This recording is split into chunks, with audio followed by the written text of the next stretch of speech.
স্বাগতম জনাইছোঁ মোৰ অন্য এটা ভিডিঅ'লৈ। আজি মই আপোনালোকক এনেকুৱা এটা ফল দেখাম, যিটো ফল মানে বহুত মানুহে খায়ো পোৱা নাই আৰু কিছুমানেতো দেখাও নাই এনেকুৱা ফল। তো ভিডিঅ'টো চাই থাকক শেষলৈকে, কি দেখাই আছোঁ আপোনালোকে চাই থাকক। যদি ভিডিঅ'টো ভাল লাগে লাইক এটা দি দিব আৰু ছাবস্ক্ৰাইব এটা কৰি দিব। তো প্ৰথমে আমি যাম, এই ৱালখন পাৰ হৈ যাম আৰু ৱালখন পাৰ হৈ মই আপোনালোকক কি দেখাই আছোঁ চাই থাকক। আৰু এইটো এনেকৈ পাৰ হ'ব লাগিব।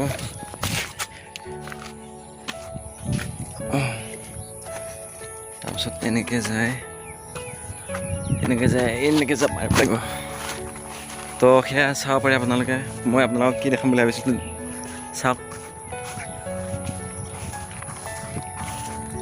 আৰু এইটো হৈছে ড্ৰেগন ফ্ৰুইটছ, যিটো নেকি বহুত মানুহে খায়ো পোৱা নাই আৰু দেখাও পোৱা নাই। আৰু এয়া চাওক কি ধৰণে ফুলিছে। আৰু আপোনালোকেও এইটো ৰুই ধৰিলেও টকা ইনকাম কৰিব পাৰে। এইটো আৰু এটা কথা, এইটো কেনেকৈ ৰুইছে চাওকচোন। প্ৰথমতে এনেকৈ এটা সূতা দিছে, পকী সূতা, এইটো চাব পাৰে।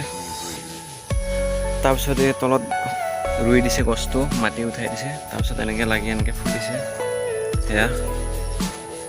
আৰু এইবিলাক ঢেৰ আছে, আৰু এটা টায়াৰ বান্ধি দিছে ইয়াতে এনেকৈ চাব পাৰে। আৰু এনেকৈ ঢেৰ গছ আছে। আৰু এনেকৈ যদি আপোনালোকেও ভাবে এনেকৈ খেতি কৰি টকা ইনকাম কৰিম বুলি, পাৰে আৰু ধৰি লওক। আৰু এনেকৈ এইটো যিটো ড্ৰেগন ফ্ৰুইটছ, এইটো হ'ল ৰঙাটো। এইটো ধৰি লওক কেজি 160 টকামান হয় নেকি বজাৰত, চাগে দাম হয় বেছি। আপোনালোকেও কৰিব পাৰে এনেকৈ খেতি ড্ৰেগন ফ্ৰুইটছৰ।